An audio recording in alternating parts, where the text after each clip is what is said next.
Hapana. Hapana, si kama nini.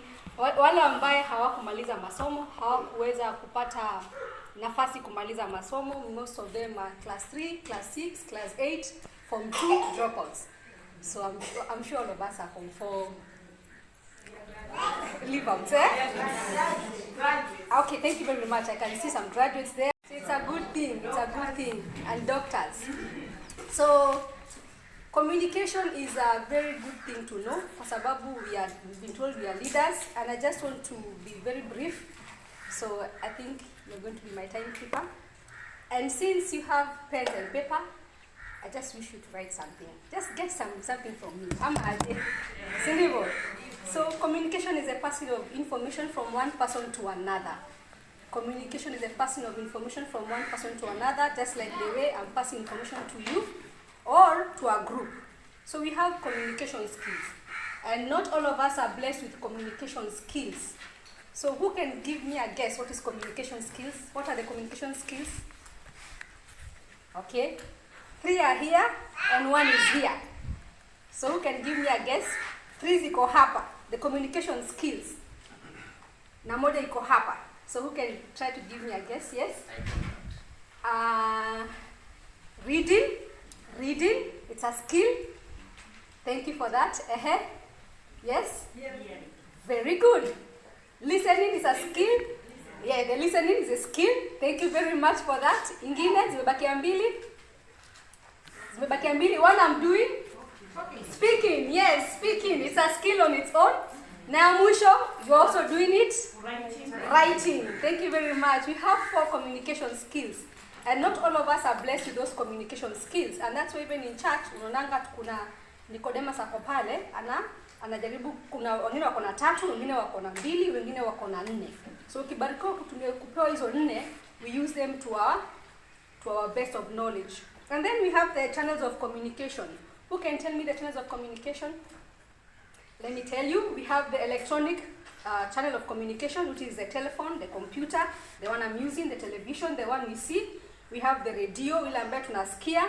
And then we have these mobile phones of ours, ambayo what tunazitumia. That's a channel of communication.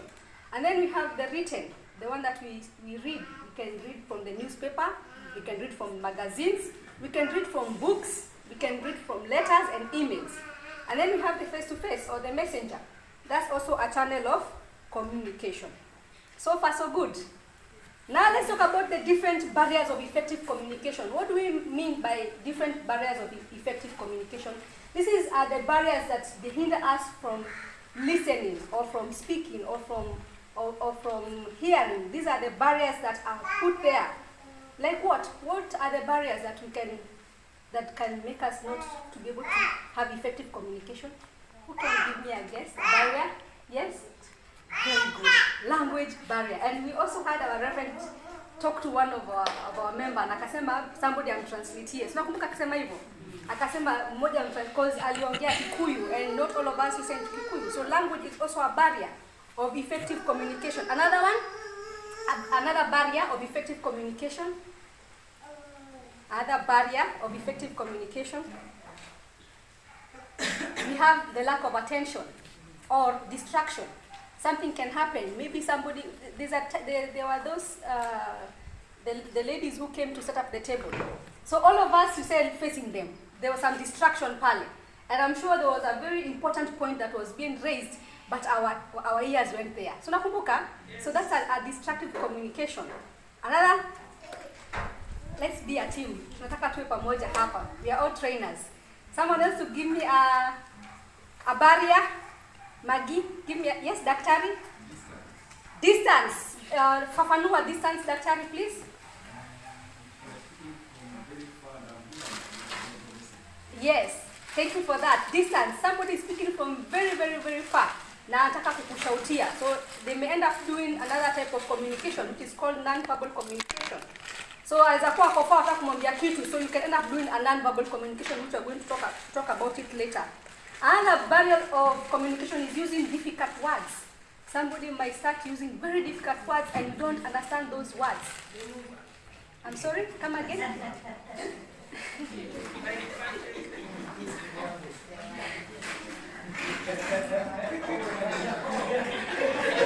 Like Watakoya. All right, and then we have another one called emotional barrier or taboos. What do we mean by that? Somebody can start talking to you na kikuongelesha anakumbusha akisema wewe tu nilifanya hivi na nikaenda hapa sasa anaanza kulia. Have you met such kind? And then you don't understand what that person is saying. So emotionally is he or she is drained and is trying to put a point lakini haezi kwa sababu ako very emotional. Cultural barriers. We have some people that you are not supposed to talk to. Like I remember when I was in India, there was a yes, I was in India and I used to study in India, and in the bus we had a place where the ladies were sitting, and then behind we had where the men were sitting, and the ladies could not travel without men. So that's like a barrier. Hata kuna vile Muislamu hauwezi na kuongea na yeye amevaa zile vitu na wewe ni mwanamume unataka kwenda kuongea na yeye ama kwenda kumsalimia.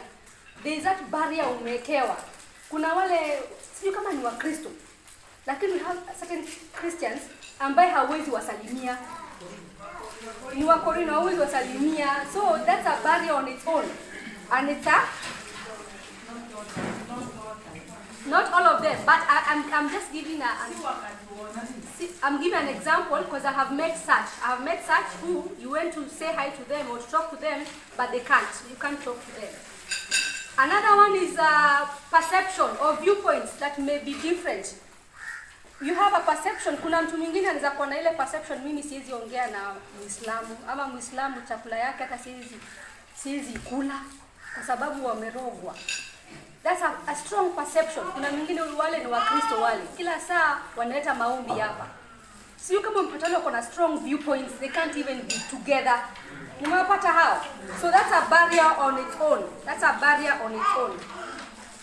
Now, let's talk about the types of communication. We have 4 types of communication. 1, we have verbal communication. And 2, we have non-verbal communication. And then 3, we have formal communication. And the last one we have informal communication. So those are 4. We have verbal communication, non-verbal communication, formal communication, and informal communication. So let's talk about each. Let's go to verbal communication. What do we mean by verbal communication? Verbal communication is a passing of information from one person to another verbally or orally or by use of sounds or by use of words. This is the passing of information. Like now I'm passing my information verbally. I am talking. You can hear sounds, they are words. So it's passing of information from one person to another using words, sounds, verbally or orally. What about non-verbal communication? Non-verbal communication is a passing of information from one person to another using signs. And this life, we always think that when you communicate, usually verbally is 10% and non-verbal is 90%. I'll explain further when I talk about the non-verbal communication and the verbal communication. Sometimes you may think you're communicating verbally, but there's some non-verbal communication that you do that you communicate loud and clear. And then we have the formal communication. The formal communication is about hierarchy. It's the office practice. It's about work ethics. This is like now even here, it's about work ethics. There's a way you have to communicate here. You can't communicate na mtu go to a VP mambo. That's informal communication. It's all around. It's maybe you're at the table, at the dinner table, and you're trying to communicate to your daughter or to your son. Kumuuliza how was school? To talk to your husband. How was work? That is informal communication. Informal communication, we don't have many rules. You can be very free. You're at home, you watch TV, umeinua miguu na relax hapo tu, unakunywa kachai. That's informal communication. But formal communication, we have many rules that you should apply. So I think you've noticed the difference between verbal, non-verbal, formal, and informal. So let's go deep about the verbal communication. I said the verbal communication, non-verbal communication. Non-verbal is a passing of information using signs. There are 6 of them. How to communicate non-verbally. There are 6 of them. I'll start with one. And here I wish we can all be together when we'll talk about it. 1, how to communicate non-verbal is gestures. Use of gestures. Use of gestures. So who can give me an example of a gesture? How to communicate using a gesture? Yes? Yes. What does that mean? Come. Do you remember Daktari said you're shouting somewhere, you're trying to talk to somebody and you're not able to? So someone will be kuja. Nice of saying kuja. What do you do non-verbally? You do this. You tell that person to come. Another non-verbal, yes, sitaki.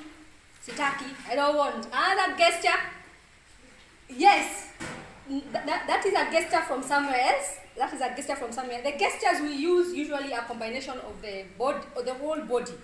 You communicate with your hands and your legs. That's gesture. So another gesture, bye-bye. Wamboi, there's a type of that gesture. I'll come to that, but that's like keep quiet. Nenda, nimefungwa. Una akili. Now imagine mtu amekutukana hivyo. Unasema nimetukanwa. Umejuaje umetukanwa? Unaulizwa nini? Una akili. That's ameongea, si ameongea, but ameongea in a non-verbal communication using gestures. Ingine ya gestures ni vipi? Poa. Another one for gestures. Now for example, you have gone to a foreign country and you are supposed to speak to these people. Na hawajui language yako. For example, you've gone to Germany. Na unasikia njaa. How are you supposed to say nasikia njaa? What about washing of clothes? You want to wash clothes? Nafua. What about you want to sleep? I want to sleep. What about una tumbo? Like unaumwa na tumbo. You have to use it. Voice and unaumwa na nini? Na tumbo. What about what our mothers used to do? Hata kukuchapa ama kukuchuna. Nitakuchuna. Wewe nitakuchuna. So those are gestures. That's communication using gestures. So that's number 1. Number 2. Now we go to where Wamboi was talking about, the facial expression. Non-verbal communication using the facial expressions. This is where it's very, very important. Because most people communicate using facial expressions. They are positive and they are negatives. So maybe we can round up, give me both, the positive and negatives. How do you communicate using facial expression? Using both. Facial expression. You have them. Sorry? How to show me? Show me that. I don't want to talk. I want you to show me. Because you don't want to speak. Hivi, si ndivyo? Hiyo na umekubali ama ni vipi? Si ndivyo? Ingine? Yes, umemfungia jicho. Unasema yule msana nitongoza, unajuaje? Yes, dad. Thank you very much. Unafanya hivyo. That means something is going on. Yes. Yes, umekasirika na huyu mtu. Umemkunjia uso ila hivi. Ingine? Ile watoto wanafanyanga. Ingine for fashion. Yes, angalia muone huyo. This is what we do in church, especially. Like people akipita, unamwambia muone huyo ndo amepita. Muone huyo. So in other words you're saying, look at that person. See? Another one for facial expression. What about when somebody is upset or somebody is crying? How do they cry? Yeah, just give me that sound.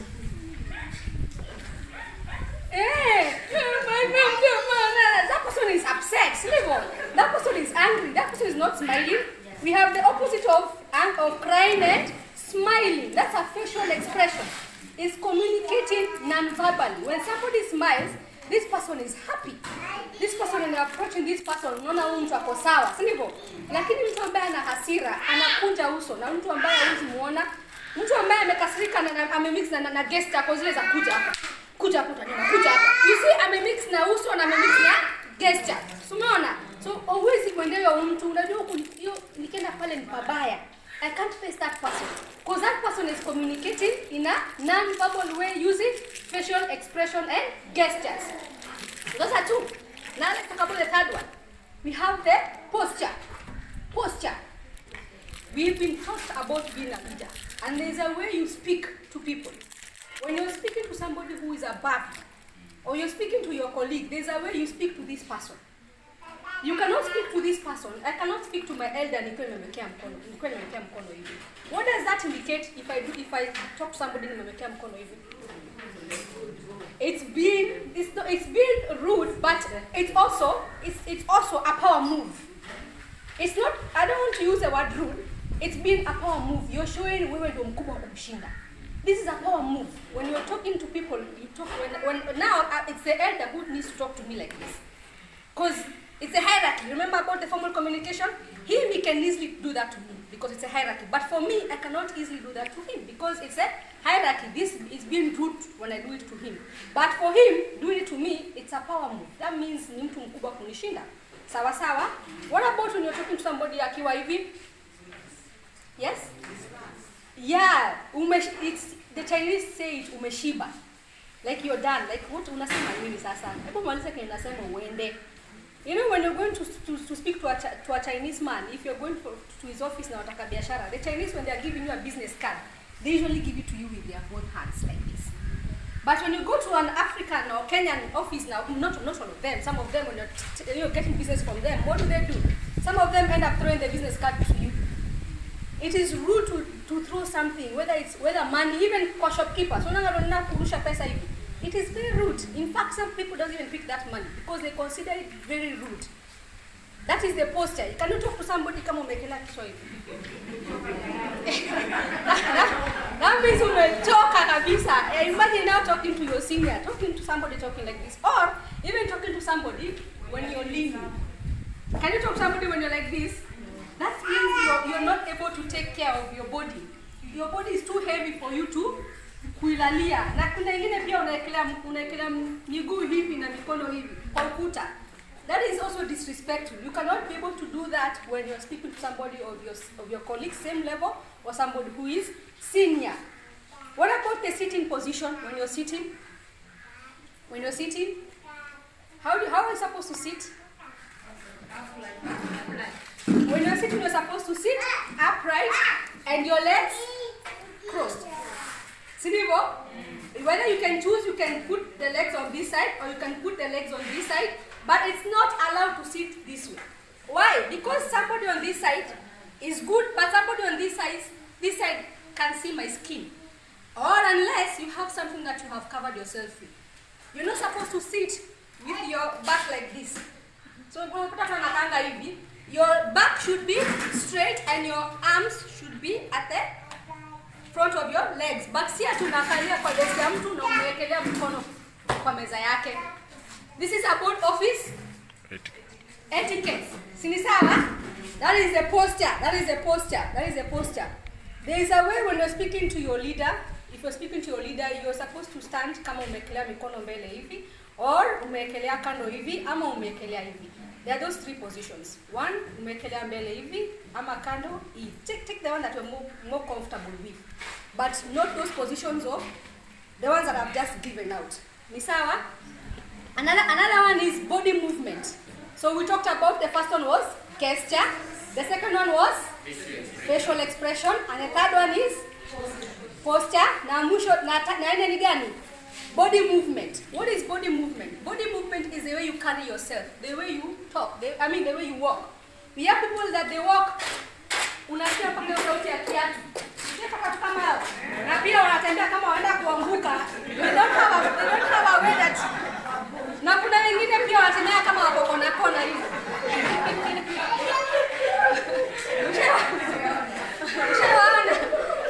They are komanga, sivyo? That's body movement. You need to, all of us tunakwanga na our own faults. We all need to work on our own faults. So if you see that I'm weak at this department, you try and work at that department. Like now, if you know that wewe ni ule mtu unatembea kama uko hivi, try and go kwa mchanga, wear sandals, try and see if you can lift your leg. Try and see if you can lift your leg. And if your legs will be dirty. That's how you get to know kama uko sawa. That is body movement for you.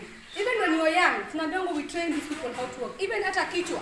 Unapata kichwa mtoto akizaliwa anaanza kaa kwa hivi. Sio kama ushaona watoto. Unaambiwa daktari the way the doctor is there can you go to tell us more. How you're supposed to make sure umemposition hiyo kichwa yake ndio asikuwa nakaa kama kwa hivyo forever. That is the body movement. Haya. So number 1 was gesture. Number 2 was number 3. Number 4, the way of dressing. That's number 5, the way of dressing. The way of dressing speaks volume about who you are as a person. The way of dressing speaks volume about who you are as a person. When you see a Muslim, are you going to say, praise God? No. You cannot say praise God because that has, the way amevaa inaonekana ya kuwa, yeye ni nani? Yeye ni Muislamu, si ndivyo? If you go pale, what do you call it? Poster. You know that those beautiful ladies who stand pale poster. You have seen them, right? You have seen them. Now those ladies, they dress and they ukipata pale wako pesa ngapi? Ushawaona hao? Hapo ndio waona. What are they communicating to you? They wako biashara because of the way they are dressing. Sindivyo?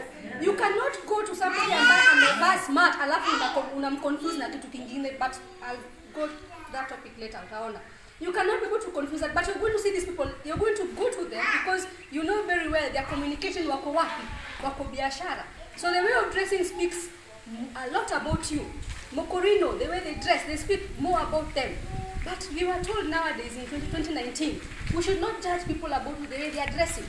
I remember most people who work in hotel industry. When you go to White Sands, when you go to Travelers, utakuwa unapata watu wanakatazwa kuingia kwa sababu the way wanavaa, but you don't know unakataza CEO mzima. Some people are nowadays are dressing very casual. A man is wearing shorts and a trouser and khaki shoes na anaingia kwa White Sands. Na sasa ameacha Prado yake pale nje, but unamjudge nasema huyu ni hivi.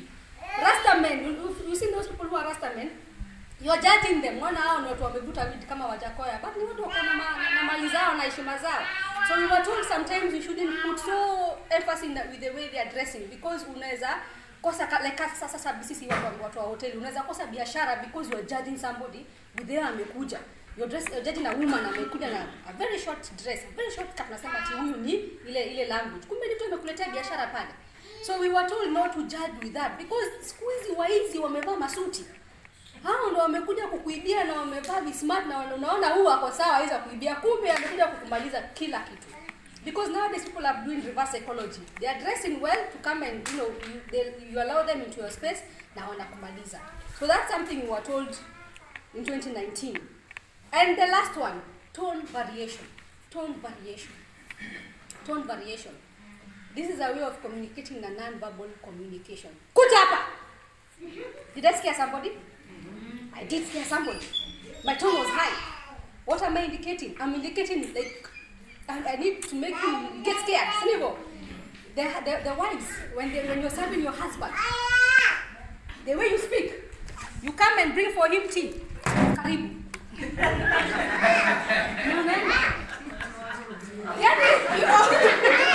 Already you say karibu, sinibo.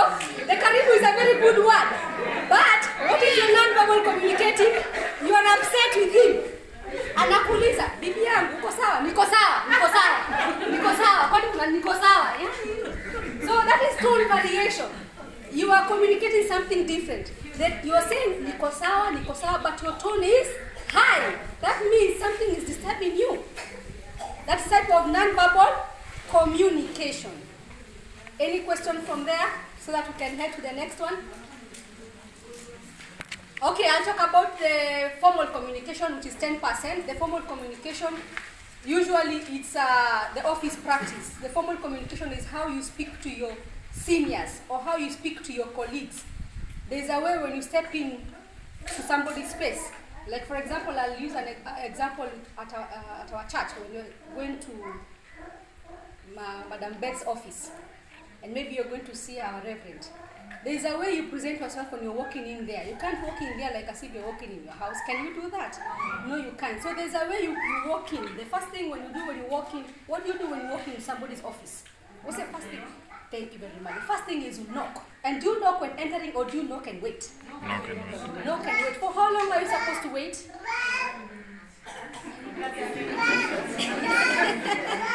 Yes, it's for about 3 to 5 seconds. So what happens after you wait and then there's no response?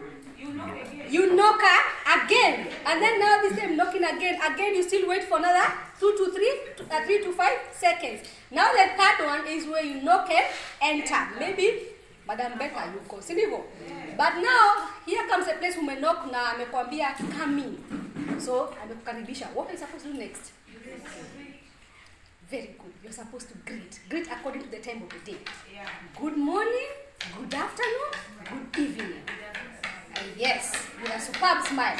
Okay, sometimes you may have your emotions. Maybe there's something you're trying to address. Just somebody has gone there maybe in pain. There's just non-verbal communication. So, the smile part is yes. So you greet and then you wait for her to greet you. And then next, what do you do? Yes, you request if you can sit or not. You say, may I sit? If there's no seat, what do you do?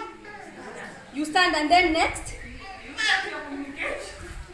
You express it. I want you to tell me what to do next, besides starting. What has brought you there? How do you say why you were there? In what form? All right. What happens? You're not supposed to command why you're there. That's the biggest mistake that we do. We usually have this nataka kufanya, nataka. You have to have the may I. So you go there to request, not to command. May I see the reverend? May I see? Nataka kumuona. That's something we always have. We have that commanding. Unakanga umekeo stamp. Mimi nimekuja hapa na lazima nifanye na nataka kufanya hivi. This is not good. It is not good. You're not supposed to command. You are supposed to request. And then there is two answers. There is a no and there is a yes. So what happens if you are told no? So what are you supposed to do? You ask to or no. Why?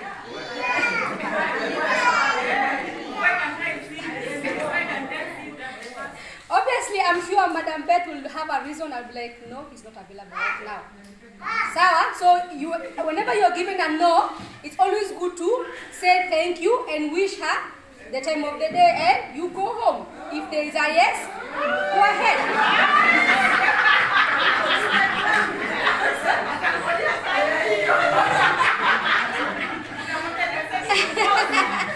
Umeelewa? This is a formal communication. Why I know you have a bit of jokes with Madam Beth is because maybe you're friends with her. But I'm talking about in an office setup where you don't know this person and you have to go to this person. There's a way you need to present yourself. There's a way you need to talk to this person. Tumeelewana? That's why I'm saying you don't command, you do request.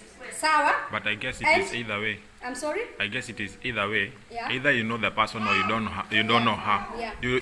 Especially for example, venye tunatumia Madam Beth. Yes. Either namjua sisi ni mabeshte ama si mabeshte. Yeah. As long as ako kwa hiyo jurisdiction yake kama ofisi, yes. I should respect her as an office worker. Thank you for that. Whether you know Madam Beth or you don't know, you should respect that office, and it's supposed to be a request, not a command, because that is an office setup. Now when you go to the informal setup, ukiwa nyumbani, you can now go ahead and command. Thank you for that. I have a question. Yes, please ask. Emphasizing on, about dress code. Yeah. Because you have quoted 2019, it was stated that dressing code should not judge me. In hotel industry. Okay, not the other. No, it's hotel industry. Okay. I was talking about because I'm in the field of the hotel industry. We were losing business because you judge somebody who has come in. Even White Sands had to change the security team. The security team, because the security team used to walikuwa nakuza hawa wasichana ambao wamevaa nguo fupi. Walikuwa nakuza sana na walikuwa ukiingia unaushajajiwa wewe ni mtu wa kuuza. So now they had to change that security team because most of them walikuwa wanafukuza the likes of the Akothe. You know the likes of the Akothe? Yeah. Wako sawa, wako na pesa alafu unafukuza pesa.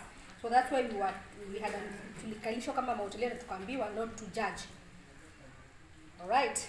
So now let's talk about the 7 C's of communication. The 7 C's of communication. Number 1. There are 7. The 7. It's a C. The 7 C's of communication. So number 1, your communication should be correct. Your communication should be correct. Whenever you are passing your information, make sure whatever you pass, it's a correct information. Number 2, your communication should be concrete. Even the communication ya nguvu. And that's why you said as leaders, you need to have that courage, because you need to have the concrete kind of communication. Number 3, communication should be clear. Daktari, can you hear me while I talk? Because my communication is clear. Now imagine you're speaking to somebody and you're not able to be clear. Daktari, can you hear me when I'm talking? Daktari, can you hear me when I'm talking? So that means my communication is not clear. So whenever you are addressing a team or whenever you're trying to communicate with your boss, with your leaders, with your colleagues, you make sure your communication should be clear. Because when you do the kuna kwanga na ile train ya communication, ukiongea na mtu kwa masikio, mwingine kwa masikio, unafanya ule wa mwisho hajasikia vile wa kwanza alifanya. Si ndivyo? Because communication haikwangi clear. Communication should be considerate. And our reverend anaongea hapa akisema, as a leader you need to be very, very considerate when you're talking. You need to know who you are addressing. You are addressing the married people, the single, widow. So sometimes you hear, I'm going to give an example, maybe allow me to give an example of a woman. For example, there's a woman who kazi yake ni kuchapa watoto, kazi yake ni kuongelesha watoto vibaya. And then there's this other woman probably ametafuta mtoto for many, many years. And then you're here saying, you're talking to this woman ambaye ametafuta watoto for many years. Sasa hawa watoto wananisumbuanga, watoto mimi nakwambia hata sijui tapeleke huko. Are you being considerate to the person ambaye hana mtoto? You're not. Can you imagine the way you're eating, umeshiba, umemaliza, alafu unachukua chakula unaenda kwa barabara, unapata wale watu wako kwa barabara wanaomba. And then unatupa hiyo chakula mbele yake. Are you being considerate? You're not being considerate. It's very, very important to learn or to know who you're talking to. Because some words may come out wrong. Some words or some actions may come out wrong. That's why you're being told, get to know your crowd before you communicate. Because you may say something to these people and they live there very hard. I had somebody say, you had good intentions to come to pass the message, but you married, and these people live there very, very, very angry. Another thing, your communication should be courteous. Communication should be courteous. What do we mean by courteous? Iwe na heshima. Whenever you're talking to somebody, you need to address this person with a lot of respect. This I'm speaking about your colleagues and about your senior. Even if you're upset, even if you're angry, I know we have the emotions part of it. And I know we have been told tunatoka kanisani because something has happened to you. Yule amenifanya. Your emotion part of it. You need to understand who you are addressing. And even though that person has made you upset, it's very important to bring that person aside na kubongelesha. More than challenging the office setup. The office setup or the colleague setup or the senior setup. Si watu unaenda kuambia stories zako za ndani. Si watu unaenda kuongea nao deep. These are the people you just go there, state your thing, maliza, utoke. And that's why my colleague amesema, even though you know Madam Beth, go there, state your thing, maliza, toka. It's very, very important to understand that this is a setup official na your colleagues. Na mwisho, your communication should be complete. It should be complete. Whenever you are addressing somebody or whenever you're passing information to somebody, make sure whatever you're passing to that person, you complete that particular message. Let me give an example. For example, MC akuja aseme, munaitwa muende pale kanisani. Thank you. Did you make it complete? No. Na nani? Tufanye saa ngapi? Kwa nini? So your communication should be complete. Yes, thank you for that. Now, is there any question so that we can go to another important thing? And this is the most important thing and the last bit of it. Can we please wake up, kidogo? Can we just wake up and stretch? Stand. What do we mean by relations? Who you relate to? So please give me types of relations. Types of relations. We have the friendship. Types of relations. Okay, I'll give you. We have the employer relation. We have the employer relation. We have the family members relation. Then we have the colleagues relation. We have the visitors relation. We have the neighbors relations. And the extra acquaintance. We have the situationship and religionship relation. Umeelewa yoyote? So whenever you try to say, ni beste yangu, ni beste yako kivipi? How do you know this person? You need to be, yes, to be specific. The last bit of it, we will talk about bad communication etiquette in social setup. Are you ready for this? Yes. Are you ready for this? Bad communication etiquette in social setup. Number one, not being prepared for a meeting, not having a notebook or a pen. Yes, sorry? Another topic. I'm sorry about that.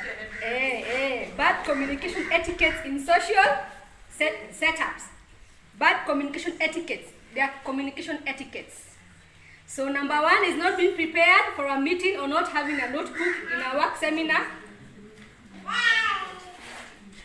or a meeting you're just attending. For example, you are meeting up with somebody and you're supposed to talk to this person. There's a project you want to discuss about it. Or there's something that you want to give, an idea that you want to give this person. It's a bad communication etiquette if you go to that person and you're just going with nothing. That means you're not serious with your idea. That person will look at you, not serious with your idea. What are you going to, are you going to, okay, yes, I understand nowadays people are writing using phones because they are notebook, but tunaambiwa hata kanisani tusibebe simu ikae kama Biblia. Tunaambiwa beba ile Biblia yenyewe. Let's go to the old version that tulikuwa. So even the carrying of the diary or carrying a notebook, it means that you're taking that person serious, or his project or her project or whatever that person is bringing on board serious. Number two, another bad communication etiquette. We have the weak handshake. The weak handshake or the prolonged handshake. This happened before 2020. After 2020, some other kind of greetings walikubali. Tunakumbuka mpaka ilikubalika mpaka ile hivi. Patie. Mpaka ile hivi wakati wa corona, si ndivyo? Lakini before ungefanya hivyo ilikuwa inaonekana. Yeah. So whenever you're trying, nowadays we have gone back to the handshake. Whenever you're trying to greet somebody, there is a way you greet somebody. You just don't greet somebody. Sunaelewa? Now you just don't prolong your handshake. You just don't prolong. You're making that person uncomfortable. There is a way you just greet that person, unamalizana na yeye na unatoka. And if it's a senior, it's very, very important. And I know somebody might say this. It's very, very important to let that senior be the first to greet you. Not you to greet that person. Yeah. Umeelewa? It's very important to let somebody who is senior to extend their hand than you extending their hand. When aki-extend, don't extend. Si tuna madharau. Sawa sawa. Yes, that's an office setup. Somebody who is senior. And then we have this kind of greeting. When you greet somebody and then somebody just do something. Have you seen that? Have you ever been greeted by somebody doing that? That's another bad etiquette in communication. And you're communicating something to that person. Some people look at it as it's fun, but it's not fun. There's something that you're communicating and you're making that person feel uncomfortable. From the word go. Ni sawa? Number 3, the wrong position of the hand. Whenever you're speaking to your senior, I think I did address it here. And number 4, chewing of gum in an official setup. Chewing of gum. Have you ever spoken to somebody na nakula? It's just an immature habit, and it's just unless it's a friendly environment, but it's not good whenever you're in an official setup. Even we have these people who have the gargling. Tukiwa tu hapo napata tu mtu ameweka maji na ameza kuigalu tu hapa.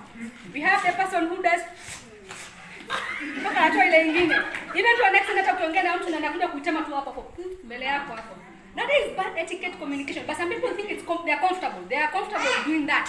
Because they do it at home, they can do it to somebody even here. Umeelewa? I hope sichafui mtu roho.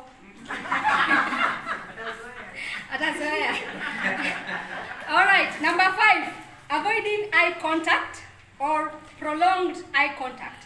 Whenever I'm addressing, like for example, I'm addressing you, Wewe kuna mtu anaweza kukuongesha na naongea kama naangalia ile hivi. Anaangalia huko hata kuangalia wewe.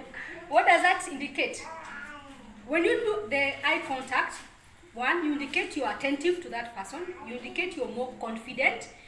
You become believable. You become more attractive. You become more trustable, and it's intelligent to do that because you're communicating with this person.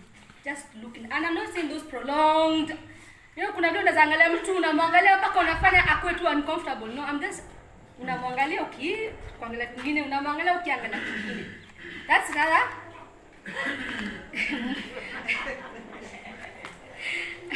when you do too much of eye contact, you're harassing that person. Sawa? Other bad etiquette ya communication is playing with your hair. Playing with your hair. This indicates you're communicating something different. Who can tell me what it indicates whenever you're playing with your hair? Especially someone with this kind of hair, una play tu, unaongea tu na mtu na akotula hivi. You are lacking interest. You're lacking interest?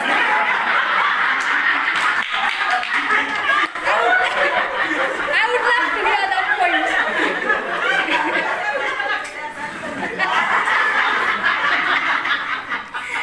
That's a new one. Saloon. Well, I'm speaking about official setup. Whenever you're addressing somebody or senior, now imagine I'm talking to elder and I'm busy doing my elder like this. There's something I'm communicating to him and he may be uncomfortable. This is and we also women, we do things indirectly now. Indirectly. You're making that particular person. It means it's seduction. Yeah. It is seduction. You're making that person very uncomfortable. Somebody of your senior. Ingine, it's picking wrong conversations. What are these wrong conversations? Sorry? Wrong conversations. Come on, politics. Politics is a wrong conversation in an official setup. We've been given a very good example here. You don't need to show where you are at. Don't show you are this side at this side. And those are not topics that you need to pick whenever you're in an official setup. Another topic is sex. Another topic is personal matters. What is personal matters? Unaweza kuongea vitu zako za ndani za mwanako, za bibi yako. That is not something you need to. Those are wrong topics you're picking in an official setup. Another is health problems. Health problems is also a topic that you're supposed to pick whenever in an official setup. You cannot start, I get it, I understand, but you cannot start saying akona cancer, akona nini, and discuss into details. These are just wrong etiquette communication. Ingine ni religion. Here we can talk about it because we share one faith. But there's a time you can be invited and you go, you have Muslims, you have Christians, you have pagans, you have, the Indians, the atheists. So you cannot just go there and start deeply discuss about this religion to them. That's picking the wrong topic because it's not at the right time. It's not at the right time that you need to discuss about that. Another thing is personal problems and complaints. Have you met somebody alafu anaweza kukuambia niko na mashida fulani, niko na hivi, sijalipa rent, nimekatiwa stima. You're making that person very uncomfortable. I know it's your problem, but that is not your friend. That is an official setup. That person is very, very uncomfortable. This is something that probably you just need to look at the right time or the right hierarchy to express it. Ingine, picking wrong conversations about money and gossiping about others. That's picking the wrong conversations. Umekuja hapa alafu tuseme Magi apite, nianze kuanza kumdiscuss.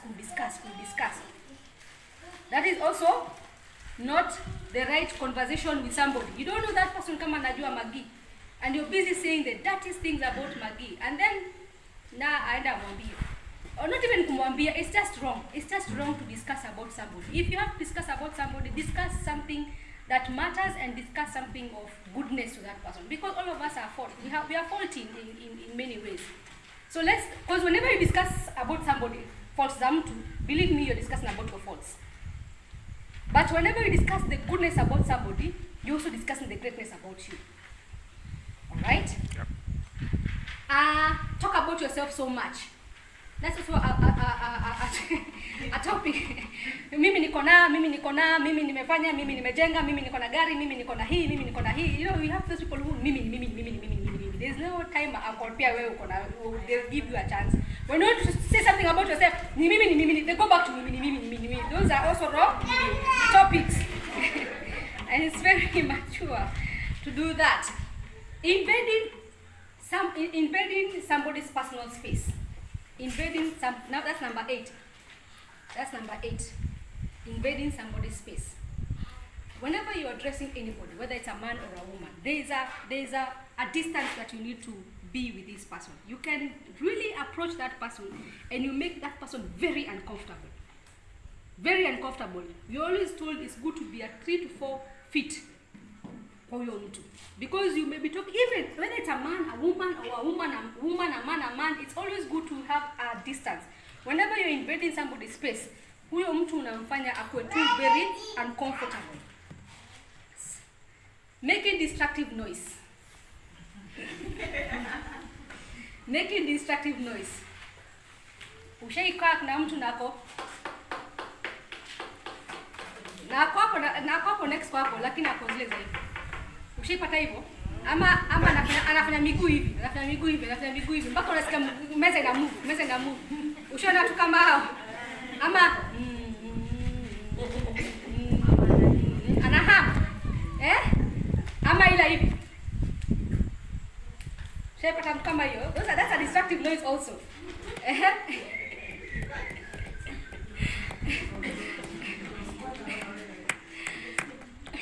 Yes, like that one. You know, somebody is just anagonga tu kalamu. That's a destructive noise. Another one is checking on your phone constantly. Checking on your phone constantly. That is a bad communication etiquette. You're addressing somebody is addressing you na wewe kila saa uko tu hivi. Unaangalia unamaliza. And that person is talking to you. What does that indicate whenever you're checking your phone?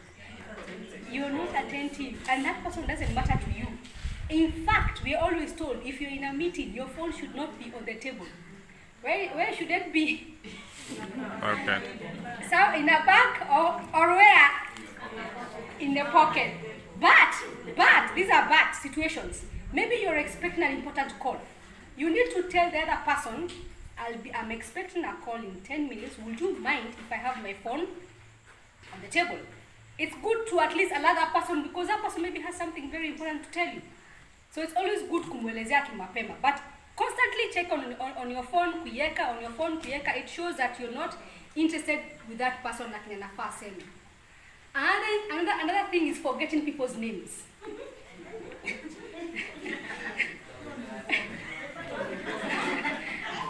Forgetting people's names. Assuming people's names or calling their names by other things. Have you been in a place unasikia we mrembo? Neje msupa? Neje buda? Have you heard these names you're being called? And somebody thinks that amefanya kitu mzuri kukuita. Hey dear, hey sweetie, hey honey. These are names, in fact, for men, let me tell you, to be frank with us women, we feel very uncomfortable when you call us those names. When you say, Sema mrembo. No, my name is Caroline. Is it possible to call me by my name? It is Caroline. Because this indicates that and I'm talking about official setup.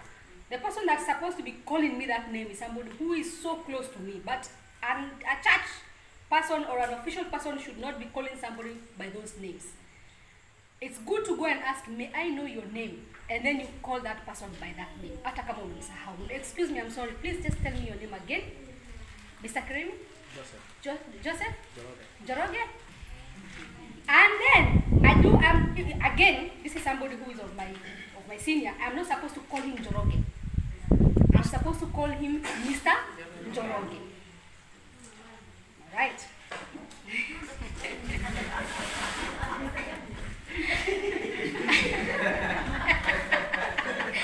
Another one is being late. Being late in a meeting. And JPRC today, most of us were late. That is a bad communication etiquette. It's a bad communication etiquette. If you are going to be late, it's also very good to follow the procedure. Communicate to somebody and tell them that you're going to be late. So I had a chance and I received a couple of apologies from you, but others they did not tell me. So I was like, Chair, how many are we going to be? I think we are going to be 10 or 15 because I was never told that you're going to be late. So it's very good and it's important to communicate to somebody who amekaa kwa your position that you're going to be late. But when you're late, it indicates something. There's something you're communicating. Either you're communicating, ABCD. You are communicating indirectly. So it's very important to communicate and tell that person you're going to be late, or kuna jam inanishika, ama have to rush to town. Somebody told me she has to rush to town and come back. So that's something, at least when I go and communicate to somebody else, it is a fundraising. Number 13, having a bad hygiene. Having a bad hygiene. Having a bad hygiene is not attractive at all. Whether it's at home, whether it's at workplace, whether it's in the church. In fact, you can be avoided because of that. And you wonder why people are avoiding you. So it's very, very important to have, I always thank God the mask came in the picture, because when the mask came in the picture, we were able to know how it breathed and how it smelled, because it was here. So unaongea inakuwa na kuchapa kwa pua yako pekee yake. Ni wewe uko unaisikia ndio unanuka. Mbona unasema wow, kama mimi nanuka hivi na nikitoa nikaongea na wengine. So you have to now it make people, in fact I think Dakari can bear me witness, after 2022, after 2021, some people became extra clean. And yeah, Dakari, you can go ahead with that one. That is your topic.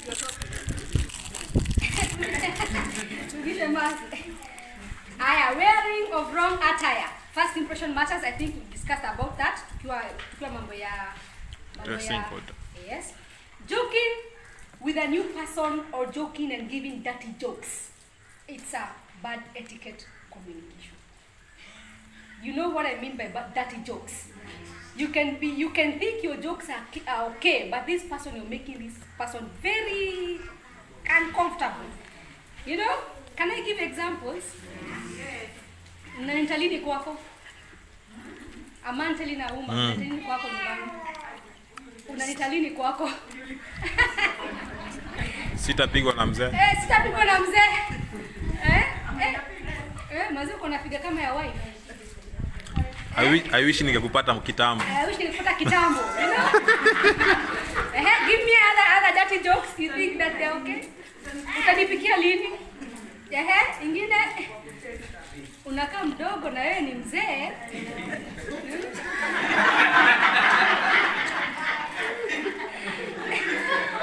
Ingine ni gani? Tunapiga sherehe lini?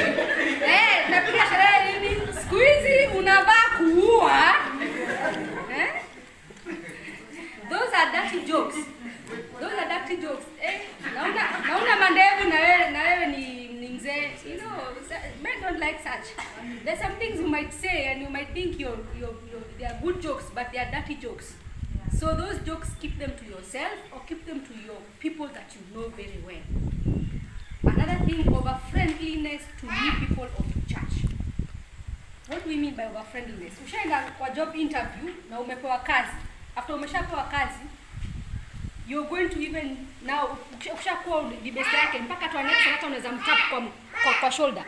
Ushapata tu kama hao. Like now I'm imagining Mr. Njoroge tapping Reverend Njoroge. Anamtap kwa shoulder. Kana flow. That's over friendliness. It's over friendliness. That cannot be. There's a way you have to maintain that distance. Ingine, not doing a little background about the people you're meeting. Not doing a little, I'm almost finishing, so bear with me. Not doing a little background on the people that you're meeting or the company that you're going to. It's important. Even PCA the other day, I was told, I don't know who told me, I think it's the chair. Alisema there are new rules, there are new policies that have been placed. Have we read them?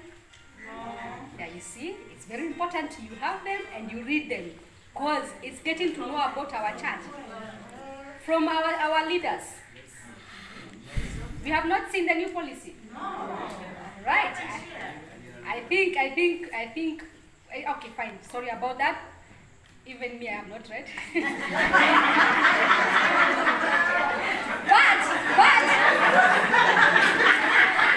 I was told this the other day when we went for a meeting. When we went for a meeting, I was told there are new policies. And I remember, I think Madam Anne was supposed to share that with us. You were supposed to share that with us, the new policy. You had it with you. And when I can share, I'll share it with you. I think it's very important to know about our church. Because people are saying things that are not of true. It's good to fight your own, you fight for your church. Because as much as APCA, all those things, it's good to know all these things. So that you say, Miss Najua. I remember when we were booking this place, the lady, the owner of the place, Alisema, I thought you were coming on Sunday. And I'm like, no, we're not coming on Sunday. We are coming on Saturday. No, but PCA do come on Sunday. I'm like, no, PCA can never sacrifice their Sundays. Sundays you have to go to church.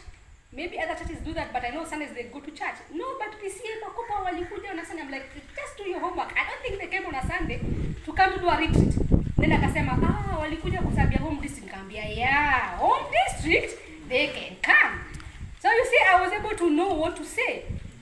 That is what I'm saying. It's always good to know about your place before you. It's good to know about our policies. It's good to know about the company you're going or you're joining, so that you usigongo kwa ukuta kama hujui inaendelea. Not having good active listening skills is also a bad etiquette, communication etiquette, because kuna watu wanaongea kuongea na wapati mtu nafasi ya ongea about pia yeye. And remember 2 more points, then funge. Incomplete communication. Hi, hey, vipi, what's up? Have you seen that? Even for mobile phone, we have that tendency of writing vipi, mambo.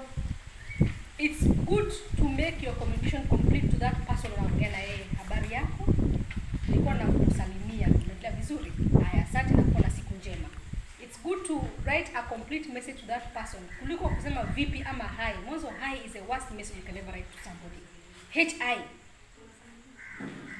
You si kusalimia. Hi is not a good way of saying. Even here, I cannot come and say hi.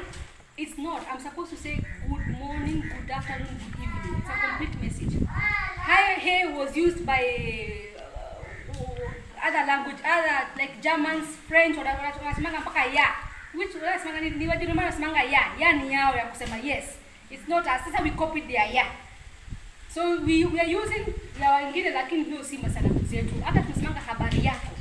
We don't have this habari ni kuongea fupi, tunaongea complete messages. Any questions? Yeah. My timekeeper, nimebaki na dakika 2 nimalize. Can give you 5. Any questions? Yeah. Aya, tuamke kidogo, then we can go to a question. Tuamke kidogo.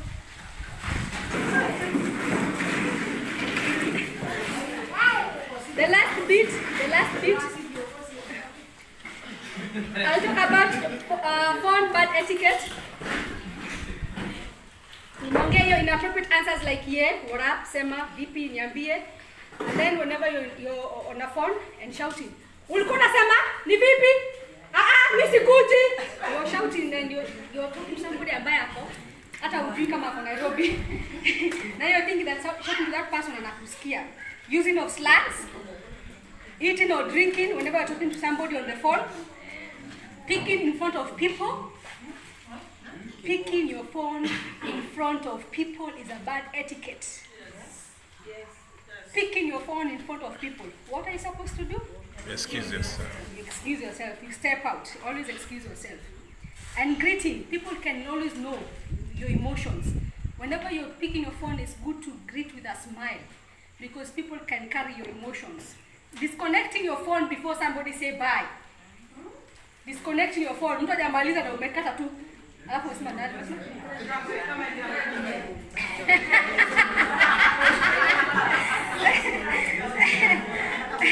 Hata kama umepiga, we are still talking about etiquette.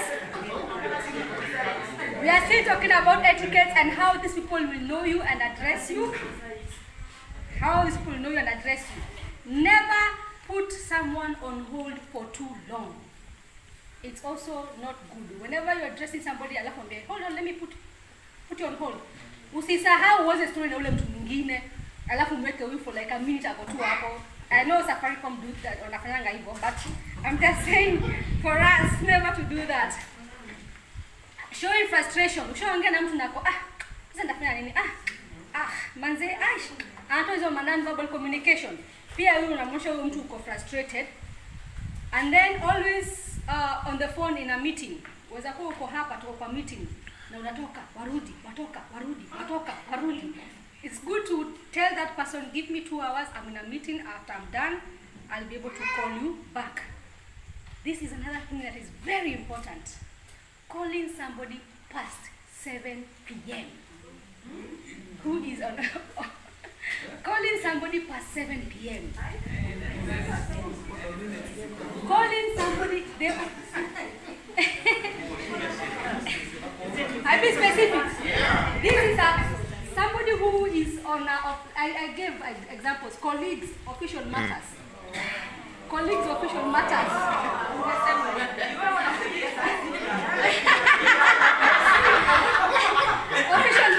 Official matters. It's very important because that person ako nyumbani na familia yake, anaenjoy na familia yake.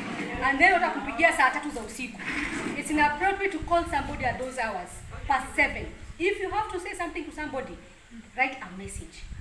Write a message. But calling somebody past 7, if ambaye hamna relations na yeye, siongei kuhusu auntie, beste na nini, no. I'm talking about official matters ama your friend. That is my last point. Any question? I'm sorry, he had a question and I didn't listen. I didn't. Just tell me your question. My question is based on number 11, forgetting names. Ambapo ulisema for example mtu akikuita then I should ask you your name. Yes. Is it tunaitumia hiyo, tunaweza kuwa tunaitumia like setting boundaries? Yeah, tunatumia kama setting boundaries. It's always good to tell somebody like the way nimesema, please don't call me Mrembo, my name is Caroline. That person the next time hata ikukuta Mrembo, amejua umeset boundary, like you don't accept that.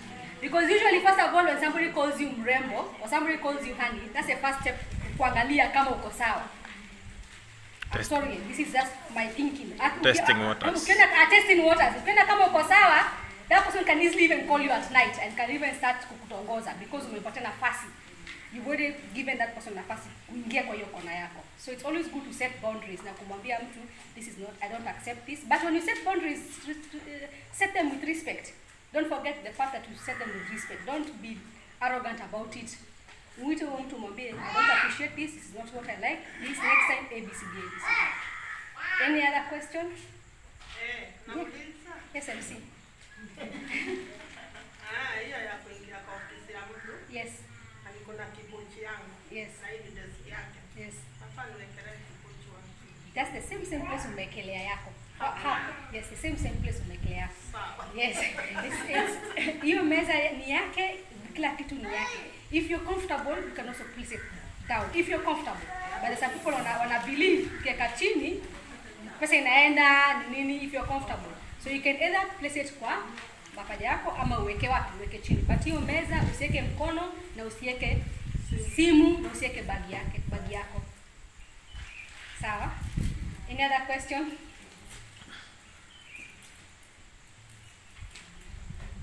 With no any other question, thank you very much and may you have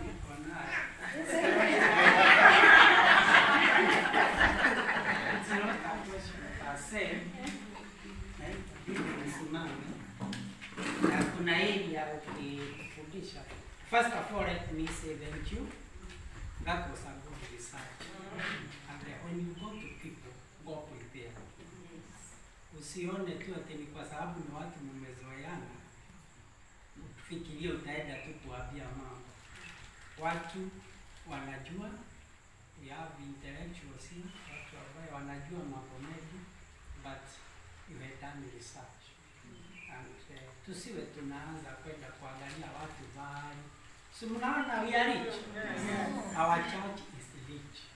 when we need facilitators, let us not go very far. Wakati wa wiki yetu, wacheni tuache kwenda kutafuta wahubiri huko. These people are blessed with the word of God. Wacha mhubiri aonekane pale mbele ni wa JPRC, like the day we did the exchange last JPRC to the exchange.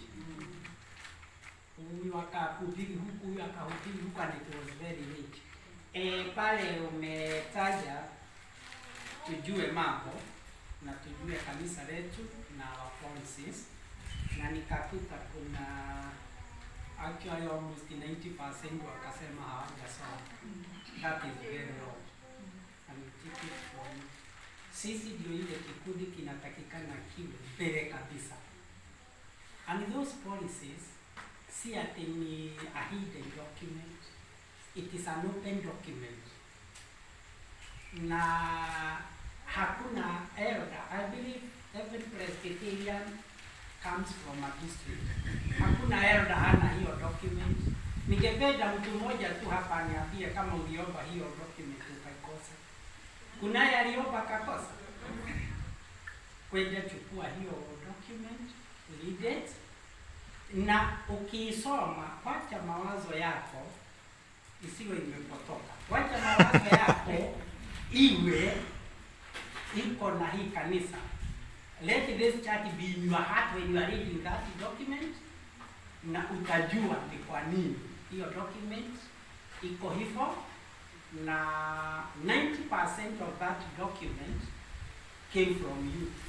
We did a lot of public participation, na tukawa watu wakatoa maoni, na hiyo maoni ndio imewekwa on the paper. Imemaliza miaka 5. The only changes ni according now to the times. So naona miaka 5 kuna mambo imekuja even economically. Kama tulikuwa tukifanya mambo si mambo imechange. Tunaangalia sisi pia kwa sababu Mungu ametupatia leadership, and we have talked a lot about leadership. Kama wazee wa kanisa na mchungaji, Mungu ametupatia a flock. We know the needs of our flock. We know our members and the way they are at this particular moment. Kwa hivyo tunajua even economically vile mambo iko. Kuna mambo mengine itabidi tufanye slow. Kama kitu tulikuwa tunafanya kitu ya 500,000, we reduce it to 250 so that tusifinyilie watu sana. Look at the CBC program. Inakubakisha wewe mzazi na nini mfukoni? Ikumalizia yote. Wedding ije ikumalizia yote. Bali ije ikumalizia yote. Sasa wewe kama member utabaki na nini? It is the responsibility of the leaders to know the needs of their people. So read that document, iko na kila elder, na mukae kama district kwa sababu that was the aim. Na ile tulikuwa nayo home district ilikuwa tuangalie hiyo document zote interactive, na kwa sababu niko na member hapa wa district yangu, they almost have the time ya home district. We went through that document from page 1 to the last page. Isn't it true because you are from my district? Yes, it is true. We took time. They asked questions. Na nikajibu maswali yote. What was the conclusion? Mlisemaje? Haukujua kama nitakuja kukuuliza swali kama hiyo. Mlipenda hiyo document. Na ni mzuri kwa sababu hakujua kama nitakuja kumuuliza, but after reading that document and interacting, what did the members say about that document?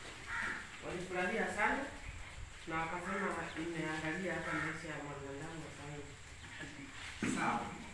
Hivyo ndivyo watu walisema. So let us not be the same people. We watu wa JPRC, watu ambao tunatakikana tuongee mazuri juu ya kanisa letu. Tusiwe ni sisi tunaenda ku question the same things we are doing in the church na tunaiongea negatively. Na kama kuna mtu wa JPRC anafanya hivyo, it is very unfortunate. Sisi ndio watu wa kuleta amani katika kanisa.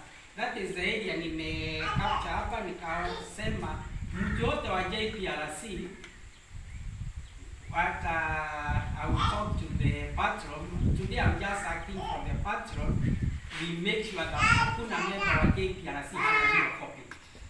Akae naye asome na mfundishe wale wengine, kwa sababu ni kazi yetu watu wa JPRC kufanya kazi kama hiyo na tutabarikiwa.